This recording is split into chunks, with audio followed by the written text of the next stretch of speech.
Thank you, Commissioners, for hearing an off-agenda item today. My name is Stefanie Sekich, and I am with the Surfrider Foundation.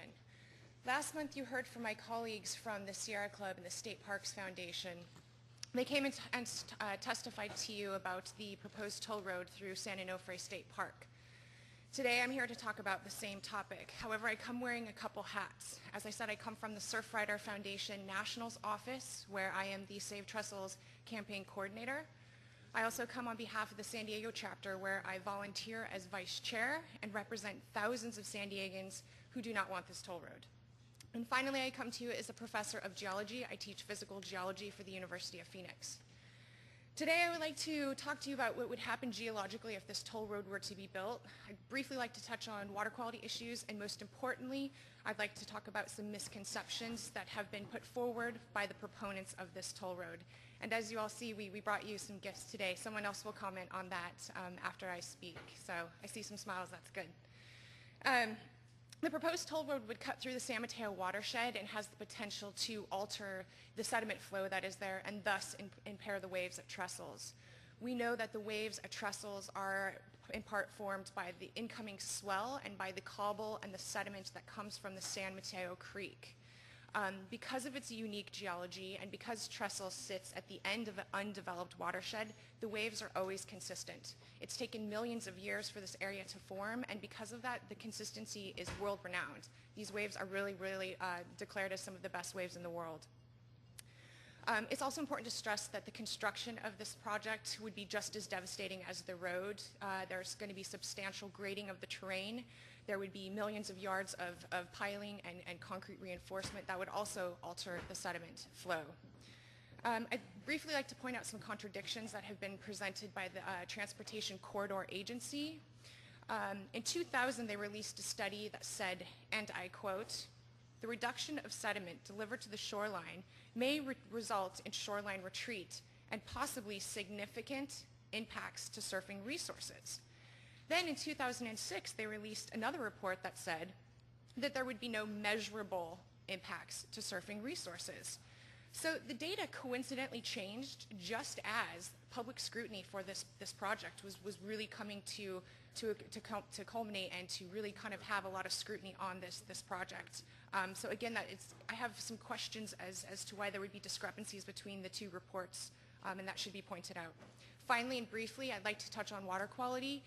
This is a major concern for me and my constituents. This is one of the last untouched watersheds we have in the state of California.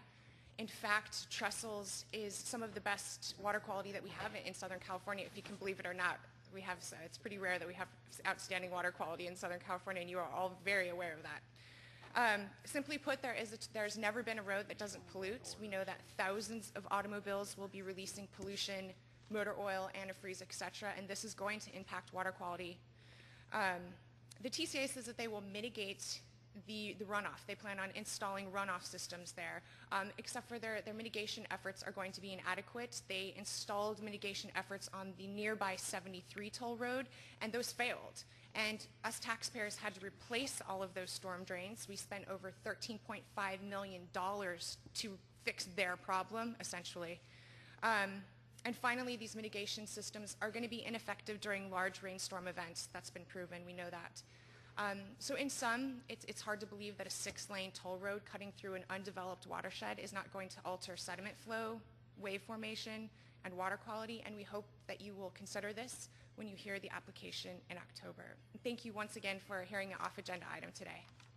Thank you, ma'am. Thank you for your testimony, and thank you for the free surf lesson. I'd probably need 100 though, but thank you. Yeah, a little old for them, but 3 minutes, sir? That's plenty of time. Okay. Again, my name's Rick Erkeneff. I'm the chairman for the South Orange County chapter of the Surfrider Foundation. And I'm basically here, again, in opposition of this extension of this toll road. Being a lifelong surfer, actually a lifelong resident of South Orange County, born, raised, and lucky enough to raise my children there. I remember a time when there were more orange trees there than SUVs, and you know, there comes a point in time when development doesn't need to encroach on a precious resource like this watershed, not to mention the surf. we're down there all the time surfing when the waves are good, and there just needs to be protection, and we really find the Commission here as being a protector of not only the resource of that watershed, but of all the creatures that live there as well. I'm an Eagle Scout. I hiked extensively in the Cleveland National Forest, camped in that whole area growing up, and we just really plead that you do the right thing and kind of prevent a travesty of losing this watershed, because future generations need to be able to experience Southern California in all of its glory. Thank you. Thank you, sir.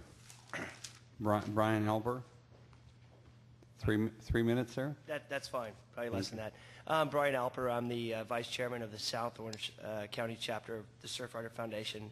I want to thank the Commission for hearing an off-agenda item, actually, so thanks, you guys. I'm here basically about this toll road through the state park and through Trestles.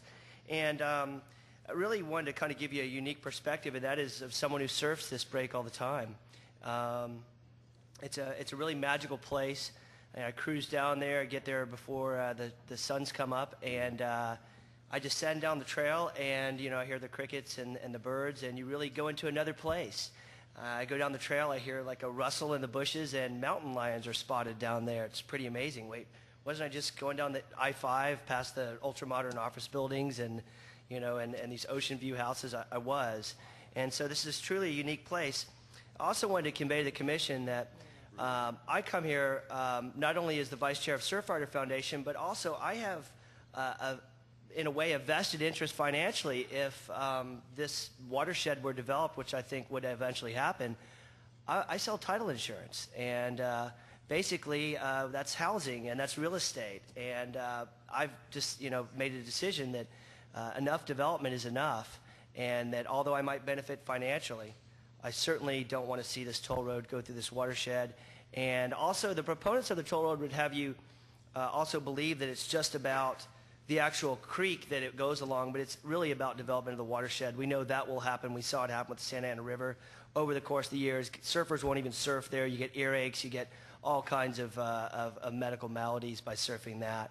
And we just know that's going to eventually happen with Trestles. So it's not just about the actual toll road going in and all the construction right there. It's about what's going to happen to the watershed, the development, and the pollution of the water. It's just going to be cemented and gross, and no one's going to want to go there anymore. And I just think we need to stop the madness.